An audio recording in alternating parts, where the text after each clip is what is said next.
attaque djihadiste meurtrière dans l'est du Niger. Au moins 27 personnes ont été tuées quelques heures avant l'ouverture des scrutins municipaux et régionaux.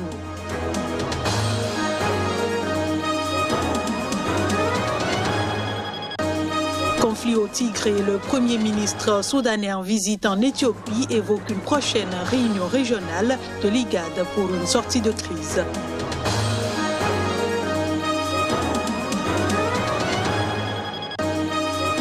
Et puis le Soudan n'est officiellement plus sur la liste des pays soutenant le terrorisme. Les États-Unis l'ont formellement retiré.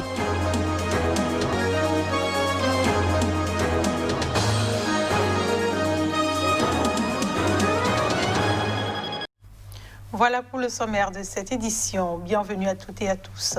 En Côte d'Ivoire, le président Alassane Ouattara, 78 ans, a été ce lundi investi pour un troisième mandat controversé. La cérémonie s'est déroulée au palais présidentiel d'Abidjan en présence de 13 chefs d'État africains.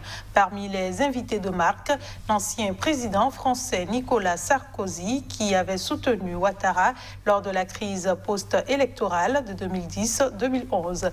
La France était représentée par son ministre des Affaires étrangères, Jean-Yves Le Drian. Cette investiture s'est déroulée sans les principaux représentants de l'opposition. Je vous invite à suivre un extrait du discours du président.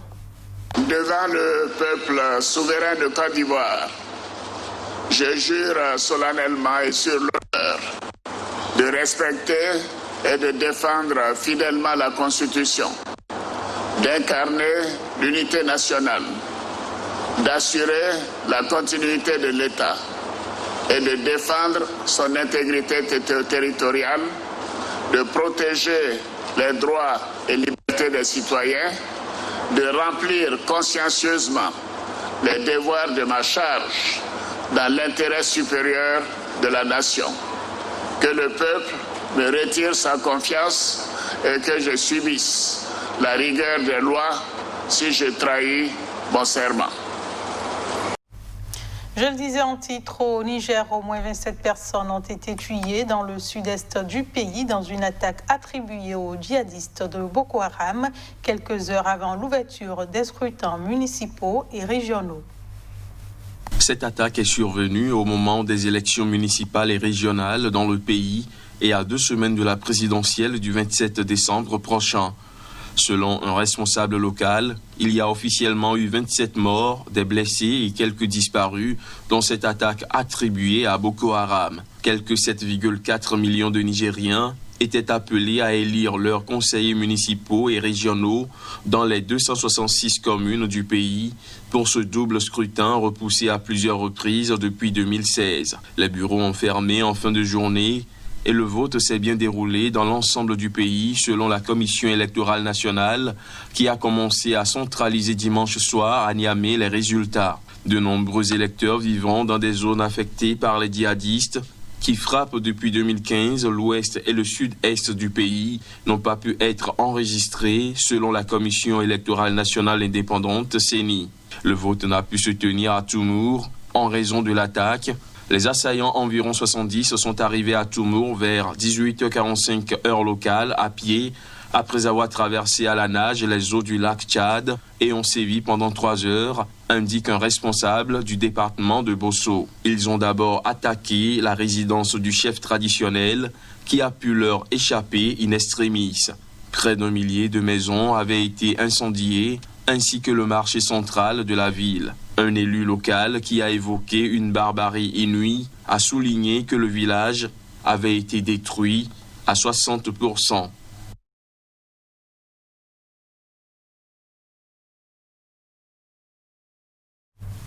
Au Ghana, après la réélection du président sortant Nana Akufo-Addo, le parti d'opposition NDC continue de contester les résultats de l'élection.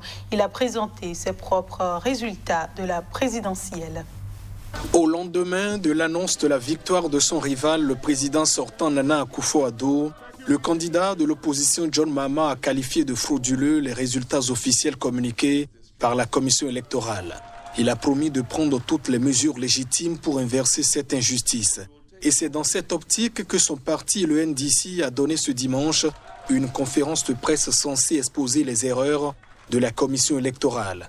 Selon ses calculs, Nana Akufo-Addo arriverait bien en tête du scrutin présidentiel, mais avec 49,62% des voix seulement, ce qui impliquerait la tenue d'un second tour entre le président sortant et John Mahama. La contestation porte aussi sur les élections législatives. Selon les résultats provisoires publiés par la commission électorale, le parti présidentiel aurait remporté 137 sièges au Parlement, tandis que le NDC en aurait obtenu 136. Mais d'après les calculs du parti d'opposition, le NDC aurait en fait remporté 140 sièges, soit la majorité au Parlement. De son côté, la commission électorale a admis avoir fait des erreurs dans ses calculs, mais affirme que cela ne change rien aux résultats de l'élection présidentielle ni des législatives. Les observateurs locaux et internationaux ont quant à eux validé les conclusions de la commission électorale, mais ont regretté que le processus soit moins transparent qu'à l'accoutumée. Le Premier ministre soudanais Abdallah Hamdok, en visite en Éthiopie, a affirmé s'être mis d'accord avec son homologue pour la tenue en urgence d'une réunion de l'IGAD, groupement de 7 pays de l'Est africain, pour résoudre la crise au Tigré.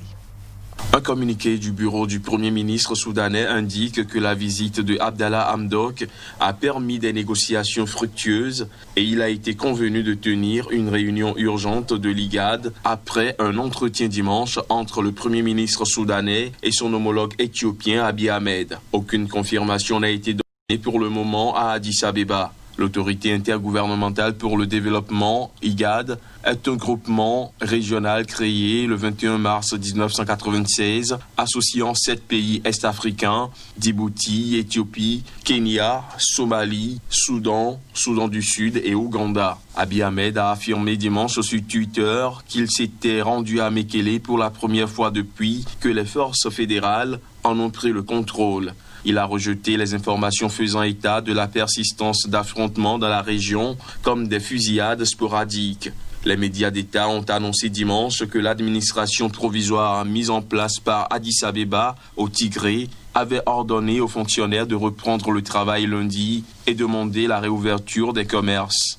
Le Premier ministre éthiopien a lancé le 4 novembre une opération militaire pour chasser les dirigeants de la région issus du Front de libération du peuple du Tigré après des mois de tension et a annoncé le 28 novembre la prise de Mekele, capitale régionale, et la fin des combats. Les combats auraient fait des milliers de morts, près de 50 000 habitants du Tigré ont fui au Soudan voisin et un nombre indéterminé ont été déplacés à l'intérieur de l'Éthiopie.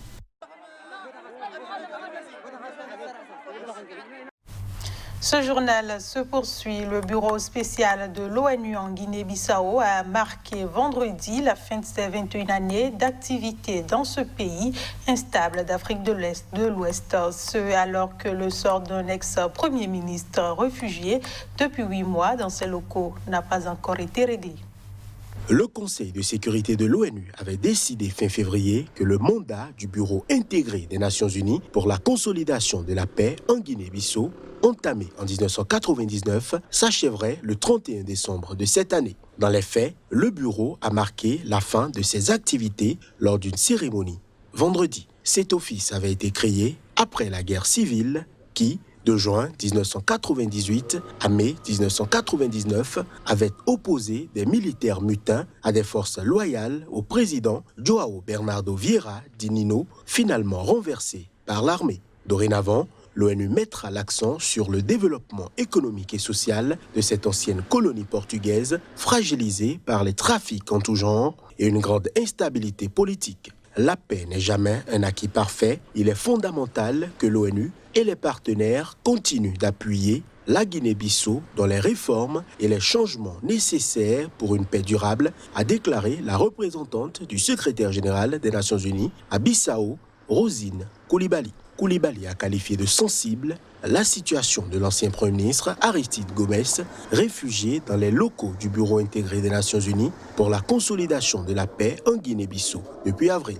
Des discussions sont en cours sur son sort, a-t-elle indiqué, sans plus de détails. Aristide Gomes, qui dit craindre pour sa sécurité depuis l'accession au pouvoir du président Umaro Sissoko Embalo au début de cette année, souhaite une intervention de la communauté internationale pour l'aider à quitter le pays. Les États-Unis ont formellement retiré ce lundi le Soudan de leur liste des pays soutenant le terrorisme où il figurait depuis 1993. C'est ce qu'a annoncé l'ambassade américaine à Khartoum sur Facebook. Le 19 octobre dernier, le président américain Donald Trump a annoncé le retrait de Khartoum de sa liste noire des pays soutenant le terrorisme. La période de notification au Congrès de 45 jours ayant expiré, le secrétaire d'État a signé une notification annulant la désignation du Soudan comme un État soutenant le terrorisme. La mesure est effective à compter de ce 14 décembre, a annoncé l'ambassade américaine à Khartoum sur Facebook. Cette mesure, tant attendue par Khartoum depuis la chute en avril 2019 de l'autocrate Omar el-Béchir, devrait offrir une bouffée d'oxygène à l'économie de ce pays en plein marasme. L'inscription sur la liste noire empêchait les pays étrangers de commercer et d'investir au Soudan sous peine de sanctions. Et le 23 octobre, les autorités soudanaises, tout en niant tout chantage, ont accepté, sous la pression américaine, de normaliser leurs relations avec Israël. Et ce n'est qu'après cette annonce soudanaise que Donald Trump a effectivement notifié au Congrès américain, le 26 octobre, le retrait du Soudan de la liste noire. Et c'est la fin de cette édition. Merci de nous avoir reçus et bonne suite de programmes sur Sika TV.